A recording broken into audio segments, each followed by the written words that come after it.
Well, hey, everybody, thanks again for tuning into another episode of Conversations with Kenny, episode number 43. Quick intro before the show begins today with a couple notes. Just want to say this was a really fun episode. I really enjoyed it, and I think you will too. I had my friend Nick in the studio earlier, and we had the honor and the pleasure of speaking with Mark VorderBruggen. And Mark is a medicine man. He studied medical chemistry, he has a PhD in physical organic chemistry. And the whole conversation was a great learning experience. There were so many things we didn't know. We talked about ancestral health tips. We talked about foraging, and he even gave us a few recipes that we could try using plants in our backyards. So enjoy the show, and be sure to check out his website. It's mmplantco.com. See what he has going on over there. I really think you're going to enjoy it. That's mmplantco.com, and enjoy the show.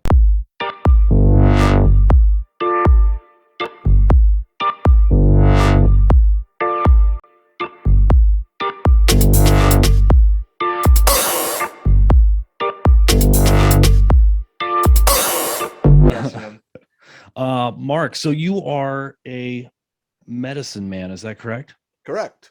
Excellent. For the people out there listening today and us as well, could you maybe tell us a little bit about yourself and what a medicine man is? Sure. And we'll kind of go from there. We'll start off there. Okay, so from education side, I actually got a master's in medicinal chemistry, a PhD in physical organic chemistry. My plan was to go into the pharmaceutical industry. But as I delved more and more into natural products and plants and all that sort of thing, I realized there's amazing powers in them.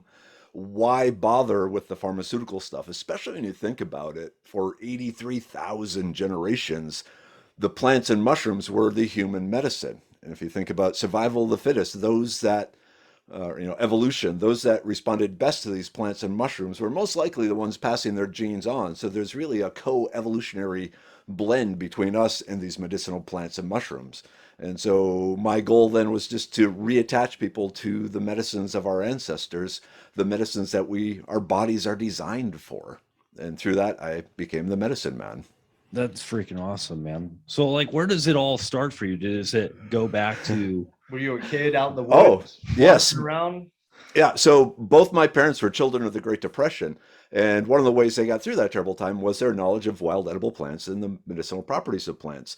My older brother is 10 months older than me. My younger brother is 13 months younger than me. So we were basically Irish triplets, which was very difficult on my mom until she realized if she takes us out in the woods every day for at least an hour, we wear ourselves out and we're much easier to deal with. So while we were out there, she was telling us about the different foods and medicines that the woods gave us. And so that's something I grew up with.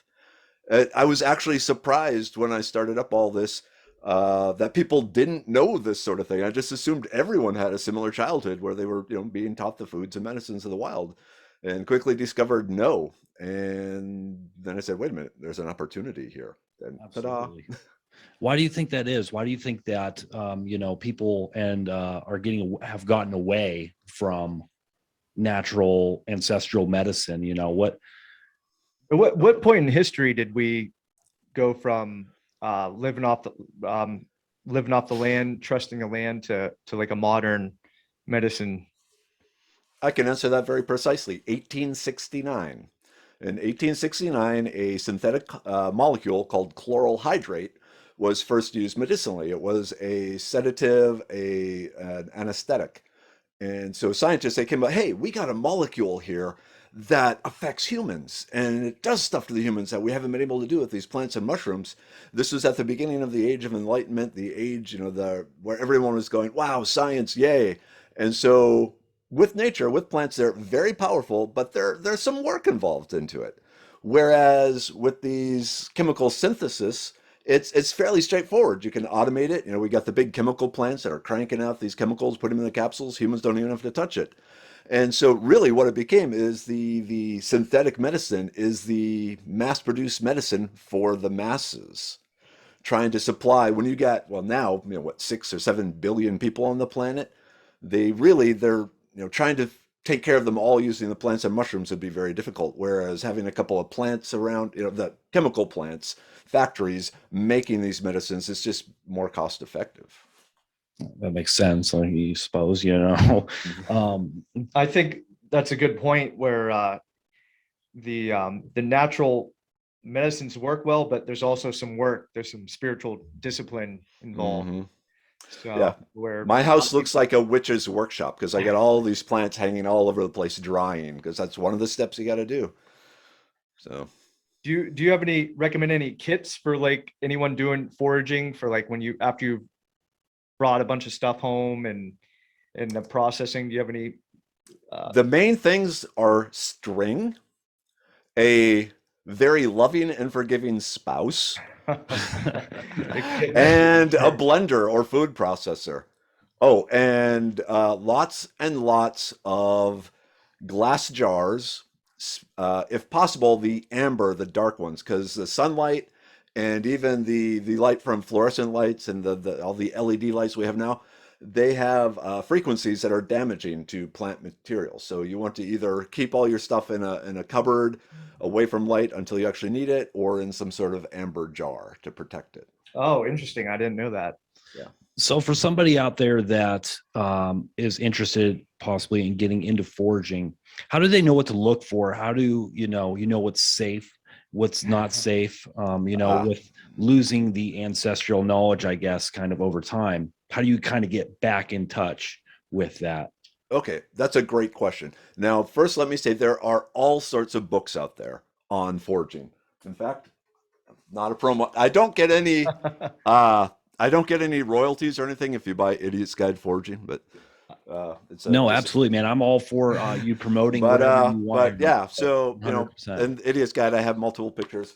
But here's the thing. You don't go and buy a book and head out into the woods looking for wild edible plants. Like in Idiot's Guide, there's only 70 plants. That's a small number of the edible plants that are out there. But most of them don't have that many plants in it.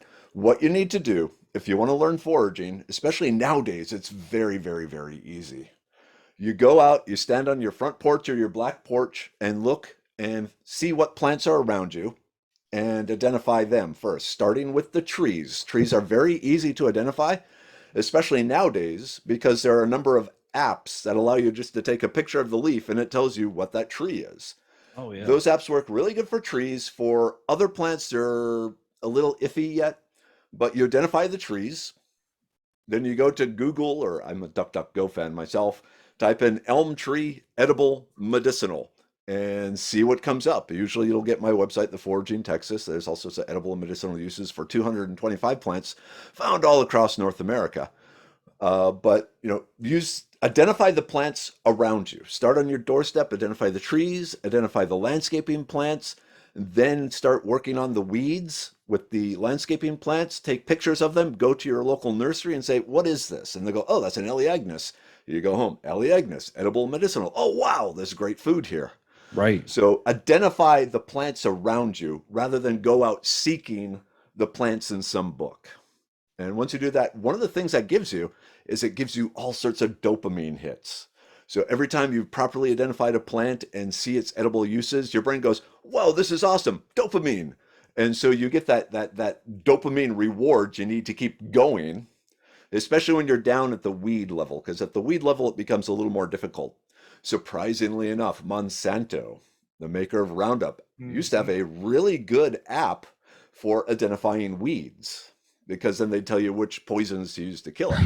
Yeah, it was But it isn't there anymore. But I really loved using that app with people to show them how to use it to identify the weeds in their yard, so then they could eat them or make medicine out of them rather than spray poison down. The sense of irony was wonderful for me. I know. Oh, go ahead, Ken. The one of the app I have on my phone that I used, it's called iNaturalist. That's a very good one. Yeah, and it shows you kind of like what's in the area, just like what you're saying. Yep. But it doesn't do very good for identifying mushrooms or telling you if they're edible or not. For whatever reason, I don't think they want the liability of that. But you were talking about weeds, and I know around here it's the big thing, especially in the summer, is dandelion wine and the uses with dandelions. And it's amazing how many people will just spend hundreds of dollars to kill them in their yard versus, picking them and you turning them into, health sustaining, products. They're super nutritious and super medicinal. Pop quiz for you. Okay. How deep down does a dandelion root grow? Oh man, Nick, you want to take this one? I think it has like a tap root, so maybe like 8 or 10 inches, maybe, or Not even close. Try 12 feet. Really? Yeah. So the dandelion root. Well, that's why it's so difficult to get rid of, probably. Yep. And they are what are called nurse plants. When soil is damaged, when it's relatively bare, when there's not a lot to hold everything in the soil, every time it rains, that water dissolves the water-soluble minerals and leaches them deeper and deeper into the soil, thereby rendering the soil basically no good for most life things. That's why you got to keep putting fertilizer on your grass, because all the minerals are leached out because your grass roots are only this far and everything below that is no longer useful. But what dandelions do is they come into this damaged soil, they send these taproots down 12 feet and suck all those minerals back up into the leaves, making them super nutritious, using those the minerals to make all sorts of vitamins too that are super nutritious, giving the flowers medicinal properties. But they bring all this back up there. And then when they die, they deposit those minerals back in the soil at the top layer of the soil. And then they have a 12-foot strand of organic matter mixed in there, which decomposes into humic acid, which is then traps water, blah, blah, blah, science, science, science. So they're absolutely fantastic for your yard. I think like every third year, you should just have a yard completely covered in dandelions. I think if a lot more people knew that, they wouldn't be eliminating dandelions from their yards, because obviously the other plants rely on the dandelions. They bring the minerals back up to the soil or the top. Yeah. In fact, you mentioned dandelion wine. If you talk to wine, I don't want to use the term wine snobs, wine aficionados, they can say where a wine from France is based on the flavor. You've heard that, the terroir of that. If you go to France, you'll see underneath all the grape vineyards, it's loaded with dandelions. Scientists, chemists, being the type of people we are, we've analyzed what are they actually tasting. What they're tasting are the minerals in the soil that the grapes have taken up due to the dandelions taking the minerals up. So really that flavor, that unique flavors to the French wines is due to the dandelions. So dandelions would be just fine for a garden then also. Oh yeah. Any gardens. Yeah, they started out as a food crop. A number of weeds in North America started out as food crops over in Europe or Africa or China, Japan, India, all those places. I think my great grandmother, dude, like I think she used to like fry up dandelion stems and like, there's just so many uses for them. Oh yeah, I freaking love it. I love the way the life force energy has like this cycle about it and sustaining. It's freaking awesome. Everything is connected. So all the products you have on your website, is that stuff you foraged and put together? Okay, because of FDA, so what we're talking about here now is medicine man products such as the liver pill, and I have 8 different products for different physical issues with the body. Because of the FDA regulations, everything has to be traceable to a particular grower. So I get the herbs and the mushrooms from growers. Because I have trust issues, and there was a big issue with like basically sawdust pills in the herbal supplement world, like 5 years ago. First thing, when we get the stuff in from the farmers, from the growers, I do genetic testing to make sure it is what it's supposed to be. And then the heavy metals, pesticides, herbicides, all that sort of stuff. So once I'm convinced that it is what I wanted and what they said it was, then we start blending it together. I test it again because I still have trust issues. I can't make this myself. I don't have enough resources to make it myself. But there's a number of pharmaceutical companies that have toll manufacturing on the side where you give them a recipe and they'll put it in a capsule for you. And so I use one here in Houston, Texas to make our stuff. Okay, good. And then from there, they blend it. I've worked with toll manufacturers for a long time. Accidents happen. So I test it again, make sure do all the same testing and make sure nothing wrong got in there. Then it gets encapsulated, put in the bottles, and I take 3 bottles and test those again before we release it. Earlier this year, we were having a problem with the blood pressure pill because they couldn't get it mixed well enough. And so I ended up having to dispose over 5,000 bottles of it because it just wasn't up to spec. That's a shame. But it's what you do when you're trying to do the best on the market. That's what happens. For sure. For So sure. I'm not in it for money. I'm in it for stressed, sleepless nights and helping people. Heck yeah, Well, man. that's kind of why we Yeah. do what we do. Just to help. hmm The biggest thing right now nowadays is helping people. Most definitely. And they need a lot of help right now. For sure, man. For sure. Yeah. And we were exploring your website a little bit earlier, and I came across the ancestral health tips that you had Yes. up there, and I found those super fascinating and kind of wanted to run through those with you a little bit, and give you an opportunity to kind of talk about the different ancestral health tips. Sure. So, Yeah. I think the big one that caught my eye was sleeping, getting proper sleep and how we can do that, in relation to foraging, Okay. natural. Yeah. Well, so let's go back a step. Okay. So All right. going back, I mentioned earlier, humans have been around for 83,000 generations. If you look at hominoids that could make fire, chip out stone tools, and wore clothing, things like that, it can go almost 2.5 million years ago. So there's a lot of different things that led to us. But one of the things that led to us was all that evolutionary pressure of the world, thousands and thousands and thousands of years ago. The bodies we have now are designed for that world way, way, way back then, not this modern world that we've created and made more convenient in a lot of ways. But by making it more convenient, we've taken off a lot of the we'll call it stresses, the stresses that made us who we are and were actually kind of important to our health. So sleep for one of those things. And we had fire, but it was not something that was used just to light the cave all night long. We didn't really get into artificial light until Edison. But there's a theory, sleep, one of the reasons creatures go to sleep at night, well, there's all sorts of brain cleaning that has to go on, body cleansing, but it also immobilizes us so that predators can't find us. By just being there, not moving. A Right. lot of predators, they can't see in the dark. They can smell things and so forth, but it's a survival tip. But the main thing is all that cleansing that goes in the body at the time. Like I said, filing away things in the brain. Your liver gets very active. All this stuff is going on, and so if you don't have good sleep, you don't get the REM, the deep sleep that you need. Your body can't take care of itself. It's a fundamental importance to get good sleep. And nowadays we suck at that because there's too many interesting things going on, or I don't know if you can see, but these are actually blue blocking glasses, just to help reduce they've Cell shown, phone usage and laptops before Yep. bed. Except I just have them everywhere. I have a computer because it's just easier that way. Right. But I have yeah, some of those we have a downstairs, natural, yeah. a natural rhythm of sleep, the circadian rhythm. We're supposed to sleep basically, about 2 hours after the sun goes down. We're done doing our thing, and then we get up in the morning when the birds start singing and the sun is starting to come up again. And when we're not doing that, our body gets all confused. It causes all sorts of extra stress. It causes stress on our hearts. It causes creation of more free radicals in the body. It causes plaque buildup in the brain because we're not cleansing ourselves the way we're supposed to when we're just sleeping there doing nothing but sleeping.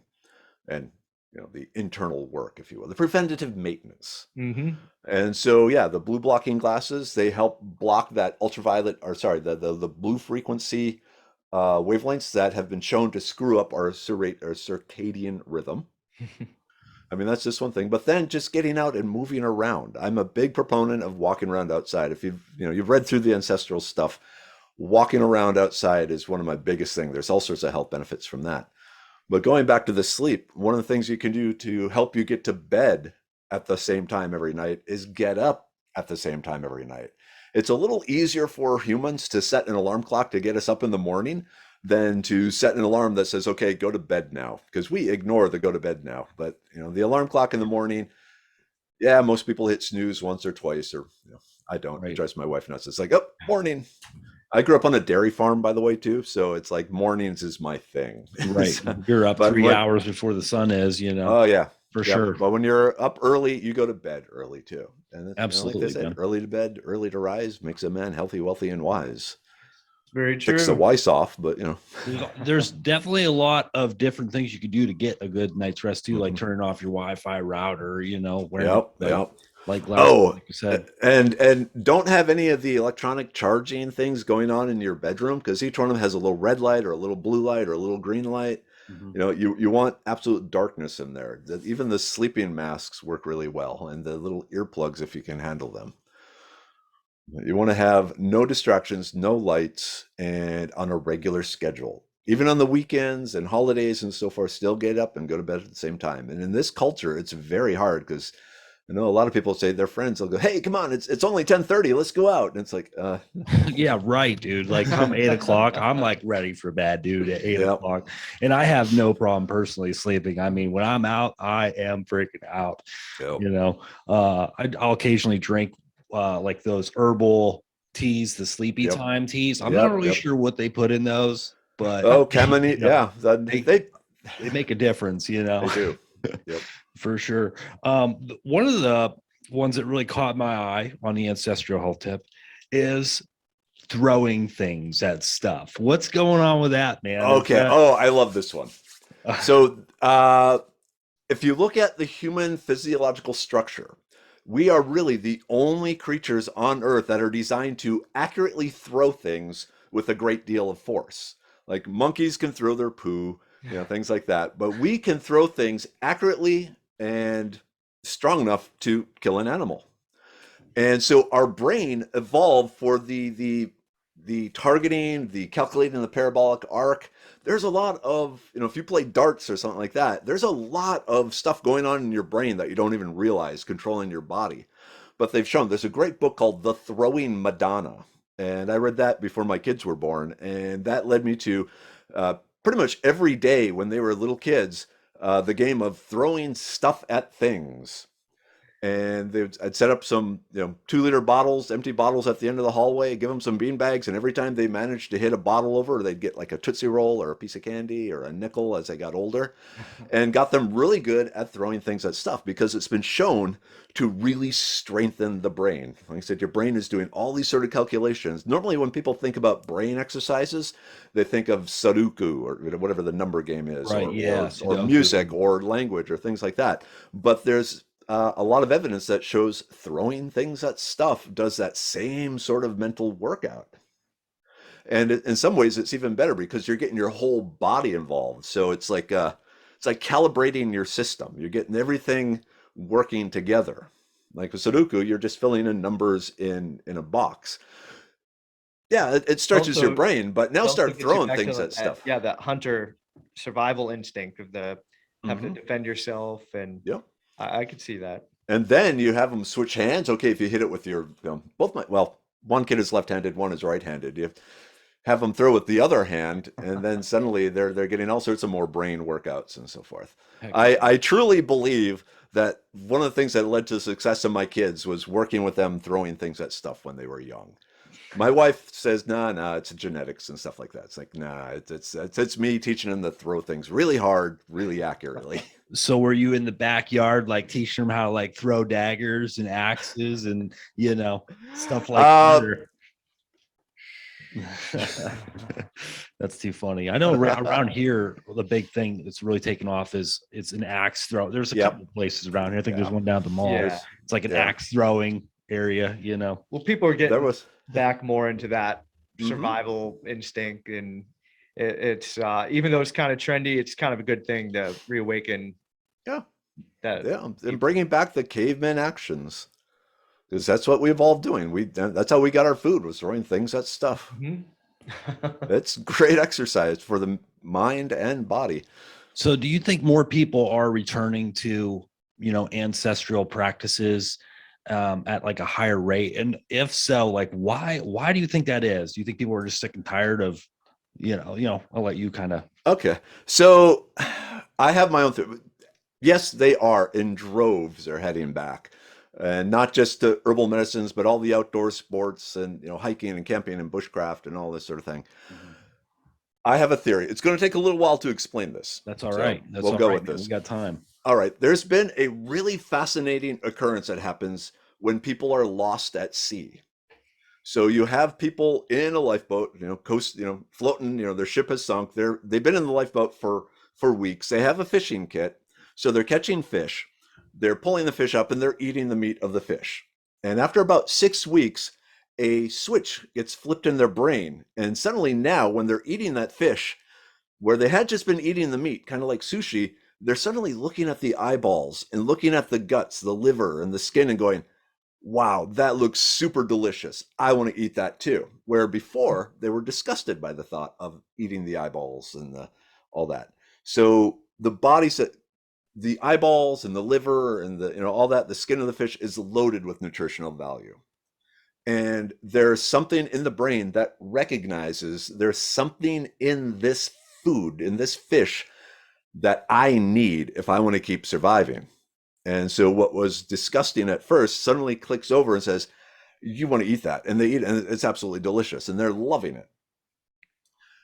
Now, fast forward to modern people out here walking around, not trapped in a life raft, but they're walking through woods like this, and their brain is sensing stuff at a level below our conscious thought, but it is smelling things, it is seeing colors, it is going, I need that. Why aren't you giving me that? You know how much better my life would be if you gave that to me? And we get this feeling like there's something out here I need. But because they didn't have the growing up being taught all the foods and medicine around them, they're very cautious, which they should be. And so it's led to this demand for instructors of wild edible plants and mushrooms and medicine men and so forth to help reconnect them to this nature. These are the things you can eat. These are the things you want to avoid. These will help you with this. This will help you with that. And they're suddenly feeling satisfied. They got that nature. Their brain is going, yes, finally, I've been trying to get this for years. And I think now, as they see the chaos and corruption and problems in a lot of modern life, I mean, let's face it, computers are great, cell phones are great, but at the same time, there's something to be said about just being in nature and nibbling on some stuff that is good to eat. And I think more and more our brains are going, you know what? You need to get out there more. You need to get out there more. Please, please get me out there and eat that and that and that. Don't eat that, but eat that and that and that. And it's just our subconscious caveman brains screaming, saying, please, nourish me. Well, it's definitely perfect timing for the return of the medicine man, because most people live a city lifestyle. Mm-hmm. They don't have an opportunity to get out in the nature, and if they do, it's in a park, and mm-hmm. they don't know what to look for plant wise or where to begin. Yeah. So I could see you're being you're very significant, your skills and everything. Yeah, I'm booked up through June with classes. I was just gonna ask, do you offer classes and Yep, every weekend pretty much, all over wow, so you Texas, go on Georgia, camping trip? Minnesota.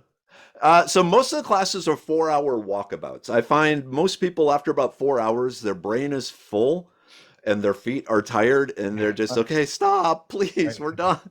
But yeah, it's out there. I work with Texas Parks and Wildlife, a bunch of museums, a bunch of parks, historical sites, all these sort of places, and reattach people to nature. If you ever come to PA, man, you have to hit me up, because I love walkabouts, dude. Cool. And going back to kind of what you said about like the brain kind of saying, I need this, ties in with the last ancestral health tip that was on your list, grounding. And that's a big one for me. Is I'll get this feeling like I need to walk barefoot outside. I just need to do it. And when I do, I feel so much better, and I'm big on the grounding, man. I'm really big on staying grounded. Yep. We are electrical beings, and that's how we interacted with, again, the world for a long, long time. Yeah, occasionally we'd wrap leather around our feet from a deer hide, buffalo hide, things like that if it was cold. But a lot of times we were running out barefoot, and that is one of our sensory organs, telling us what's underfoot, what's around, what we need to be worried about, what we don't need to be worried about, all that sort of thing. So, our skin is picking up the wind, our feet is picking up the soil and telling us, one of the things, there's a really neat book called the Natural Navigator, and it tells you how to observe nature to figure out as you're out hiking what's coming up next. Because by knowing what's around you and looking ahead, seeing the plants, feeling the soil, that sort of thing, you get an idea. Is it going to be wet? Is it going to be dry? Is it going to be murky? And it's, depending on the types of soil, it's all very complicated, but you can do it. The soil dictates the plants that are growing. And so the plants tell you what food and what medicine might be available, but it also tells you what animals may be available. So by starting with the soil and understanding the soil, you can really do a good job predicting the entire food chain and what resources are going to be in the area for you. Interesting. So this was just a common skill for the Native Americans and the Amazon tribes and early humans, all that sort of thing, because they relied on nature for their resources. So the better they understood that, the better access they could do, the better predicting, the better planning. We are really, really smart creatures. That's what allowed us to spread all over the world, because we are really good at predicting what's going to happen next. And one of the ways is doing that is what's going on around me, what resources are likely to be here. And from that, a lot of it is based just on the soil. I totally agree with that. Yeah. I feel like a lot of times the narrative is they want you to think that you're just this, that you're not as smart or as intuitive as you're capable of. They just want you to believe that you're just this speck of crap on yeah. all rolled through space, Yep. A worthless lump. No. We are amazing. Yeah, we're amazing. People are amazing. Absolutely. Wolves are pretty cool too. 100%, man. Yeah. 100%. Speaking of, like, I heard you mention like colder weather things. We wanted to ask you about, foraging in the winter. If there's anything worth, foraging for in the cold months. So yeah, and even where there's snow, one of the big things, and humans have a long history of eating the inner layer of pine trees. So the cambium layer, the living layer of pine trees, it has between 500 and 600 calories per pound. Really? And so what they would do, yeah. So if you go like to Finland, they still do it. They do what's called window painting the pine tree. So you have a big pine tree, it's like 1.5 to 2 feet in diameter. They'll cut a rectangle out of it. They'll, as high as they can reach, go about 6 to 8 inches across, down and across, and peel this like a giant slab of bacon off the tree. From there, you have the outer bark and you have the cambium layer. The outer bark peels away, kind of difficult, but I need like a tail or something. The cambium layer peels off the dead wood of the tree real easily, but you still have the bark on there, so you have to cut that off. But once you have the cambium layer, we'll turn it sideways now, it peels like string cheese. And so the goal is to peel it into about the thickness of a potato chip and then roast it, bake it or roast it. Yeah. What that does is it helps break down the calories and the protein in it to make it more digestible. I take a pine tree pollen supplement. I thought that's good stuff. Pretty effective, but yeah, it contains the precursor for testosterone in it. Oh, okay, good. Yeah. Whoa. That's fascinating. I did not know that. But yeah, you peel into potato chips, you roast it up. You want to drink a lot of water with it because it does absorb a lot of water, but you get 500 to 600 calories per pound, which sounds like a lot to eat. But in a survival situation, which we were for 83,000 generations or so, maybe 800. Anyway, lots and lots of it. It was a food source. Adirondack Mountains up in New York there, if you're familiar with that. Yep. The name Adirondack translated means the bark eaters.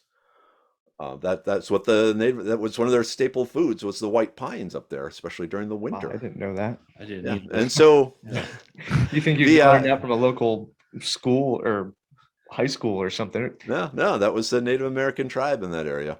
But a lot of trees have edible inner bark. The beech, the maple, the elm. You've probably heard slippery elm as it's actually loaded with calories too. It has a nice sweet flavor. The same concept, right? Just underneath the bark. Yep. The cambium layer, that living layer. That's super fascinating. I did not know that. Yeah, and then also going back to the pine trees, the pine needles. The green pine needles have as much vitamin C in them as lemons and limes and oranges, pound for Really? pound. Yeah. Now the trick is you got to make a tea. So you got to chop up and crush the pine needles. You need to rupture that cell wall because the vitamin C is inside the cells. If you just take the pine needles and put them in hot water, that pine needle or the vitamin C is trapped. So you got to rupture open the cells, chop it up, crush it up. Also, you do not want to boil.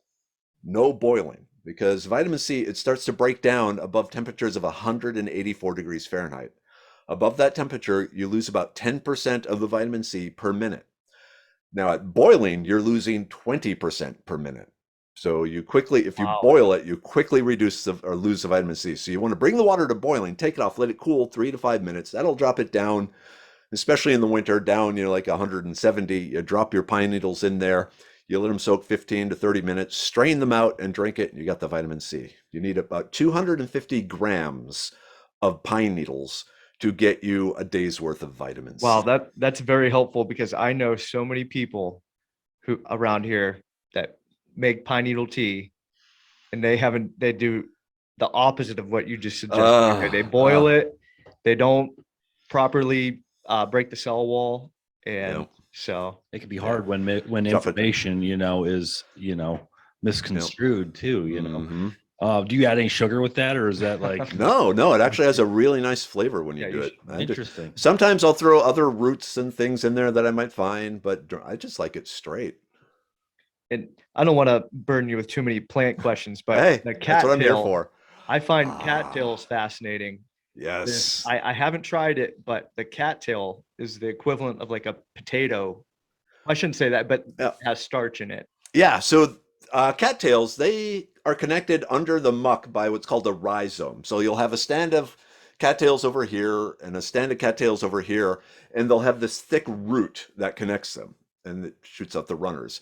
This thick root is where the plant stores starch. It takes sunlight and carbon dioxide during the summer, makes sugars, links the sugars together, stores them down in that rhizome. So then in the spring, it uses that starch to then fuel the growth of new cattail growth.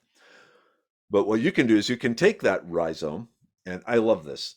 It's really one of my favorites. So you get the rhizome, you have this thick root, you throw it on a fire. You throw it on a grill, you throw it on a fire, you just kind of char the outside, the outer skin. You don't peel or anything, you leave it on there and you just blacken that skin, flip it over, blacken the skin on the other side. And then you take it off and you basically peel that skin off. And what you have now is like a wad of white cotton, long strands of this white cottony material, very fibrous. You pop that in your mouth and you suck on it. It tastes like graham crackers. Just like graham crackers. And you suck the starch and the sugars off it, and then you spit the fibers out when you're no longer getting any flavor, and then you keep doing it. Okay, I'm glad I asked you that because I'd be chewing it and swallowing it. I would have. Nope. So you're saying I could just go out behind my house because there's a bunch of those cattails behind my house, pick a couple of those, throw them on the grill like I'm growing up some corn dogs, and just So no, it's the horizontal the horizontal root underneath. Down that's connecting them. Okay. Yeah. Interesting. Now, when you got the shoot first coming up in the spring, when it's still, like this tall and it looks kind of like asparagus, treat it like asparagus. It's very delicious. You take that out, you steam it, you roast it, you put some olive oil, some sea salt, you George Foreman grill it for a bit. Very, very, very tasty. Holy shnikes. If you let it grow, it puts this thing, it looks like a very narrow ear of corn. Cattails are very primitive plants. They have separate male flowers and female flowers, but they're both on, that's what turns into that brown fluff. Okay. That's actually just the female flowers because the females will produce the seed. Anyway, what it looks like is a very thin, narrow ear of corn at the top of the cattail. It actually has a husk around it like an ear of corn. If you peel that off, it looks like a little ear of corn. You steam that, you eat it, it's delicious. Oh, wow. If you just let it form the pollen, they produce lots of pollen. You can collect the pollen. I found that like a 1 gallon water jug, cut a hole in it, you bend the flowers of the cattails over and just shake them in this jug, and within an hour you will have a huge amount of pollen, which is a direct replacement for flour. Really? But it is gluten free. Yeah. So you can't make the raised breads out of it unless you mix it with gluten flour. but you can use it as a thickening agent. You can make the flatbreads, that sort of thing with it. That gluten free, that's something we could talk That's a about real huge quick thing. if you want to. Yeah, my girlfriend's actually gluten free and has introduced me to a bunch of recipes that are gluten free. Mhm. And I got to tell you, man, by cutting wheat out of my diet even just a little bit, I've noticed such an increase in like brain Mhm. focusing, not feeling drugged down. And I think that'll be super awesome, maybe to try. If you a new think about recipe. it, that cavemen, they didn't do wheat, they didn't do grain. They did occasionally grass seeds, but it was a small diet or a small part of a much more diverse diet. We really didn't get into growing wheat until we figured out wheat can be used to make beer. And it's like, ooh, if we let these seeds ferment for a while, we get drunk. We like this. Let's try and figure out how to grow these seeds and how to breed the plants to produce more seeds. And so that led to a thing. So it's not wheat. Gluten wheat is not part of our evolutionary diet. It's not what we're eating other than just small amounts of it for thousands of generations. It's a very recent addition to our diet, kind of like candy bars, and other processed foods in a way. All just Yeah. junk. That's all junk. Yep. So going back to your products a little bit, Sure. do you dabble with any of the CBD on the CBD side of things at all? No, because a lot of the banks that we deal with will not fund or work with you if anything like that. And the Really? CBD is some pretty amazing stuff. We actually have cannabinoid receptors in our body. We evolved using it. Some of the oldest medicines known is the marijuana. They found pottery from like 40,000 years ago. Maybe not quite that long, but a long, long, long time ago that had traces of that. That and opium were basically our two oldest medicines I that we can 100 actually say, the thousands and thousands and tens of thousands of years ago, they are already using that.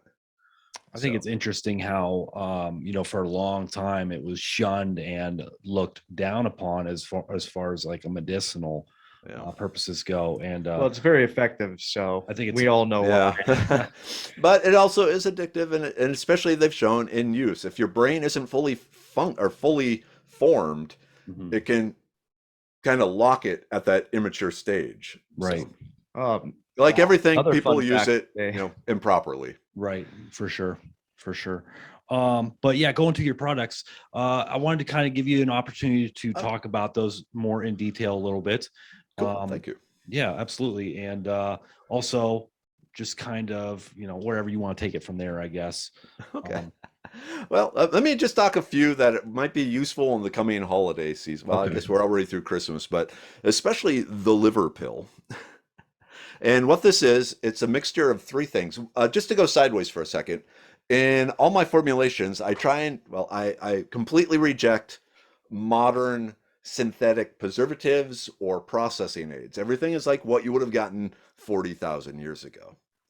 So there's no preservatives like BHT, butyl hydroxytoluene, or magnesium stearate. All them So ones if that you have a hard time even pronouncing. Yeah, so if it does need an antioxidant or preservative, what I found is an extract from rosemary Okay. that protects the stuff. And then if I do need some sort of manufacturing aid, processing aid, it's going to be rice bran. So we got that stuff going on. But okay, so back to the liver pill. It is a mixture of burdock root, which has been shown to speed up the processing of your liver.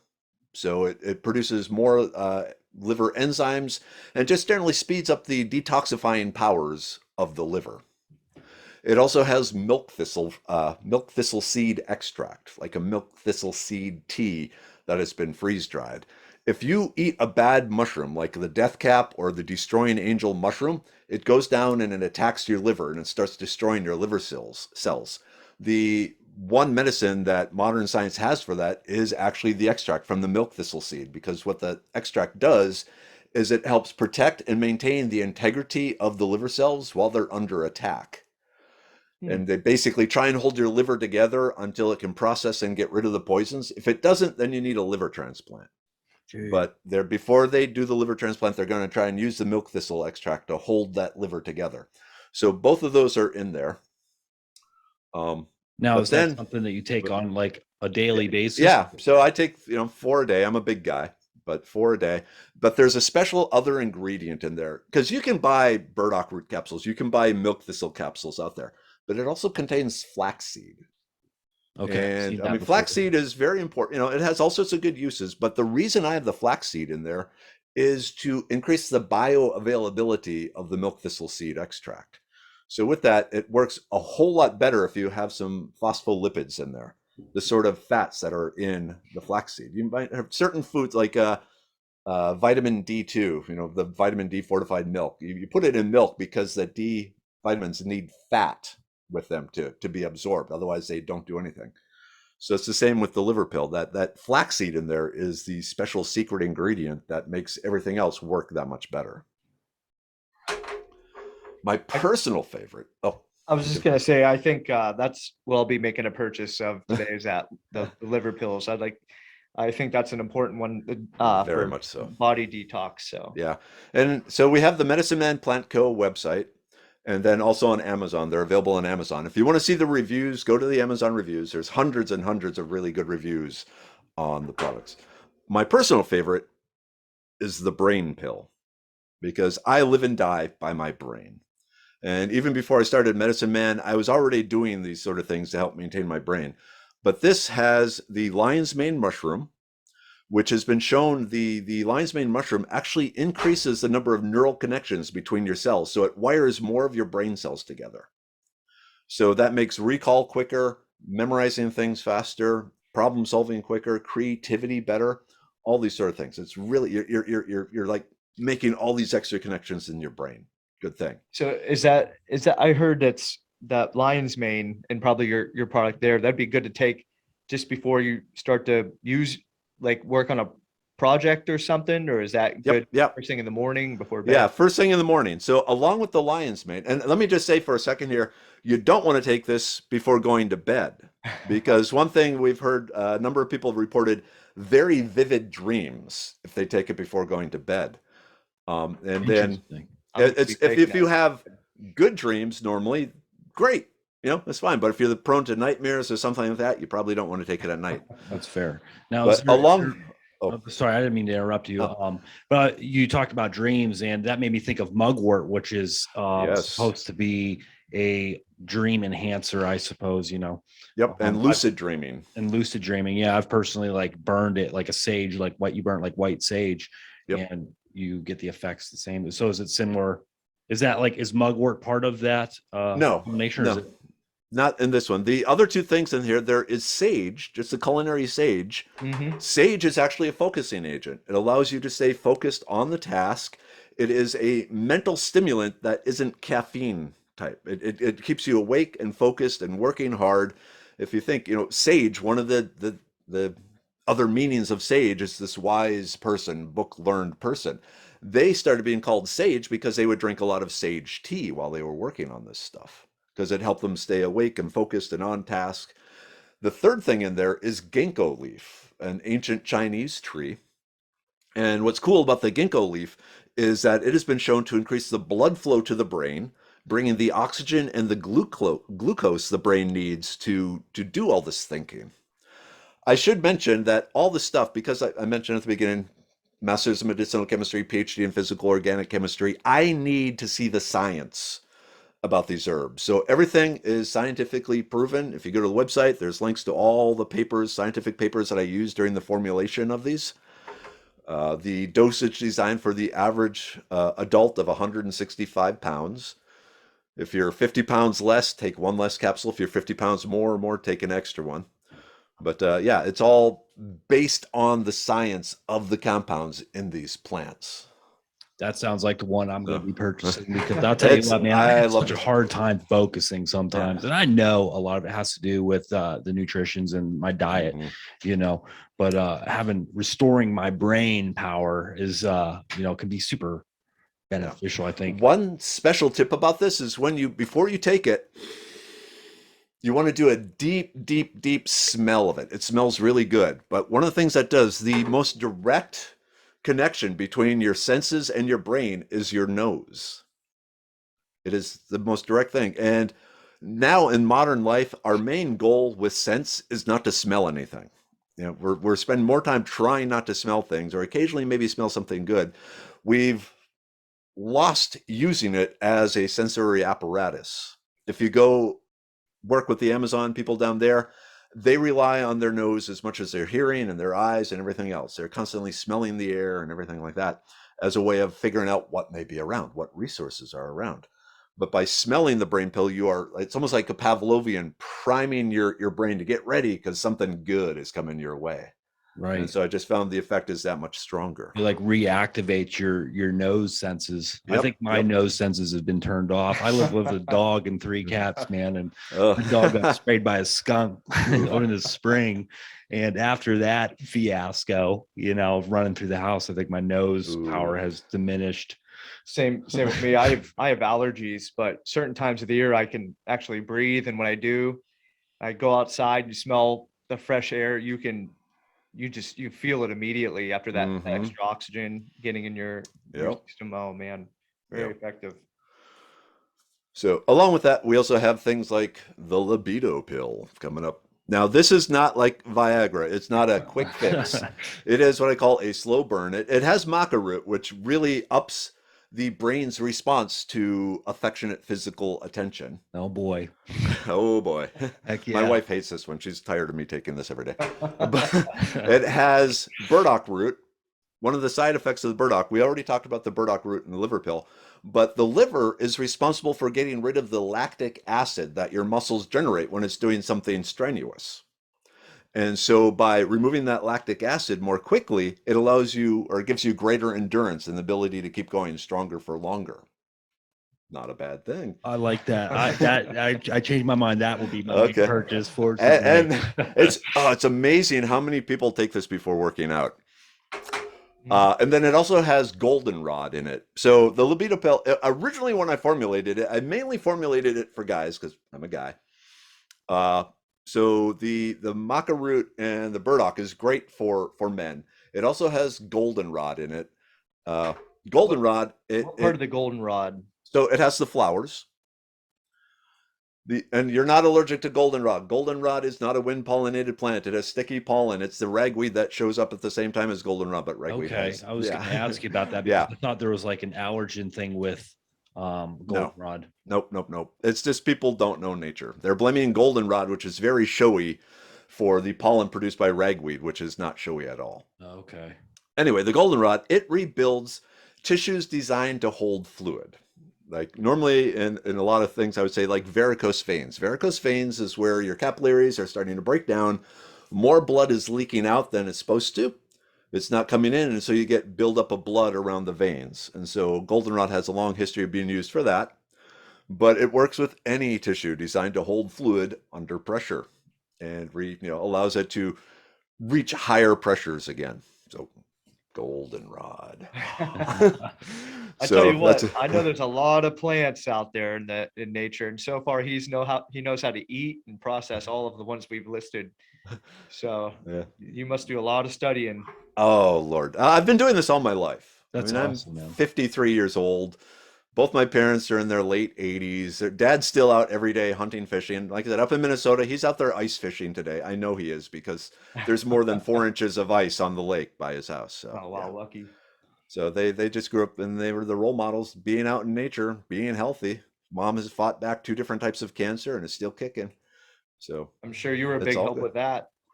The cancer? Hopefully not. Well, I mean, as in, with your knowledge of the plant. Yeah, they got me to the first step. They opened my eyes to what was out there, and then I just ran with it. And then brought all the science in and so forth. Yeah. Very good.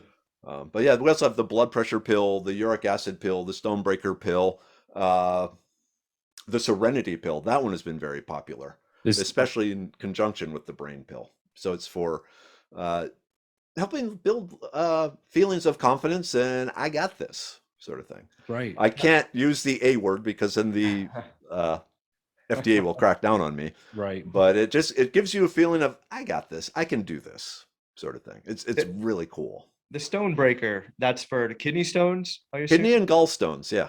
Now I know a lot of people as of lately have problems with that. I know they're not drinking enough water. in their and not moving diets enough. for, but Yeah. that's definitely one I'll throw their way, the Stonebreaker. Yep. So it has the Chancapedra, which has been shown to help break down the uric acid, calcium oxalate, and some of the other kidney and gallstone things. It has saw palmetto, which none of the others have. You might hear of saw palmetto used for prostate type issues. What it actually does is it allows the opening of the urethra to enlarge. So it doesn't shrink the prostate, it makes the urethra opening larger so you can get more flow through. This Oh. also makes it easier to pass things with less pain. And That then was it has, Saul Palmello. Is that what? yeah, saw palmetto. Yeah, you'll see a lot of the men's prostate health type thing with this, the saw palmetto in there because it helps you urinate easier. I see. And then it has a diuretic in there to help increase the flush. But you want to make sure, like you said, you drink lots of water. And that's the thing. Move and drink water, mainly water, occasionally beer. That goes a long way towards making you healthy. For sure, man. That's one I really struggle with too, is like water intake, you know. Yep. Was drinking enough water. But real quick before we wrap this up for the afternoon, why don't you tell everybody where they can find your amazing products at, where they can find you at? Okay, excellent. So the center of my existence is medicinemanplantco.com. medicinemanplantco.com. From there, you can see my products. You can see the science behind the products. You can see the ancestral tips. You can see my list of upcoming classes. Like I said, I mainly teach in Texas. I also teach in Georgia and up in Minnesota, and I've gotten requests to go other places. I've done Zoom presentations in Canada and things like that. So, but there's both the Walkabouts and Zoom presentations. If you're in the Houston area, I started teaching cooking with wild edible classes for the Houston Botanical Garden. And now are these things that you do online is in addition? No, these are in person. So in person, yeah, okay. the cooking classes, they're in person. We're all working together cooking. Those are a lot of fun. They're a lot of work for me, but they're a lot of fun. Sounds like it would be a lot. But yeah, Medicine Man Plant Co. And then from there you can see my social media. I have multiple because I have the Foraging Texas stuff. So if you want to just see the edible uses of plants, you would follow Foraging Texas on Facebook and Meriwether Forager on Instagram. If you want to see the medicinal stuff, then you would follow Medicine Man Plant Co. on Facebook and Plant Co. on Instagram. I've even started doing TikTok. Oh yeah. Oh boy. Oh God. I was up for 2 hours. Mainly I did it just to annoy my two daughters. It really is effective. I was up for like an hour and a half, 2 hours last night just watching TikTok videos. Yep. Well, they know how to tap the dopamine. That's exactly what they're doing. So for sure. Mark, you came, you dropped the hammer of the gods on us with wealth of information. It was great. Yeah, that was fun. It was fun. It was such an honor to have you on the show, man. My pleasure. Give a preacher a pulpit and he will preach. Absolutely.